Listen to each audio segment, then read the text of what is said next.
నర్సీపట్నం నియోజకవర్గం రచ్చబండ కార్యక్రమంలో వైఎస్ శర్మను నిలదీసిన వైఎస్ఆర్సీపీ కార్యకర్త కాంగ్రెస్ పార్టీ వైఎస్ కుటుంబంను వేధించింది, వైఎస్ఆర్ పేరు ఎఫ్ఐఆర్లు చేర్చింది, జగన్ గారిని అన్యాయంగా జైల్లో పెట్టింది. ఆ సమయంలో మీరు పాదయాత్ర చేశారు. కాంగ్రెస్ పార్టీ కార్యకర్తలందరూ వైఎస్ కుటుంబానికి అండగా నిలబడ్డారు. వైఎస్ కుటుంబానికి చేసిన అన్యాయాన్ని మీరు తప్పుపట్టారు. ఇప్పుడు మళ్ళీ మీరు కాంగ్రెస్ పార్టీ అంటున్నారని పేర్కొన్నారు.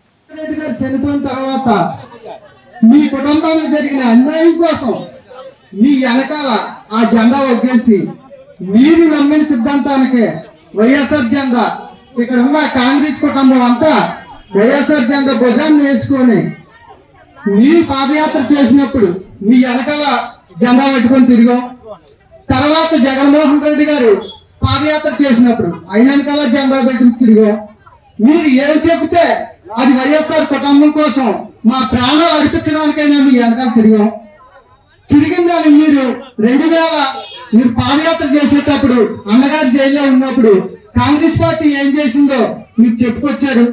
మీ మాటలకి ఏ కార్యకర్త కూడా వెనక జరగకుండా రాజశేఖర రెడ్డి కుటుంబానికి ఇంత అన్యాయం జరిగితే సామాజిక కార్యకర్తలుగా మన పరిస్థితి ఏంటనే ప్రతి కుటుంబం కాంగ్రెస్ కుటుంబం వైఎస్ఆర్ కుటుంబం అయింది.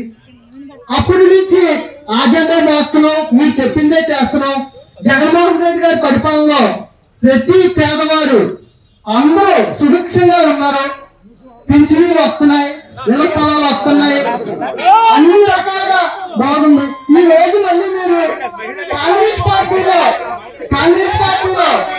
రాజశేఖర రెడ్డి గారి పేరు చార్జ్షీట్ లో చేర్చాలని చూడండి.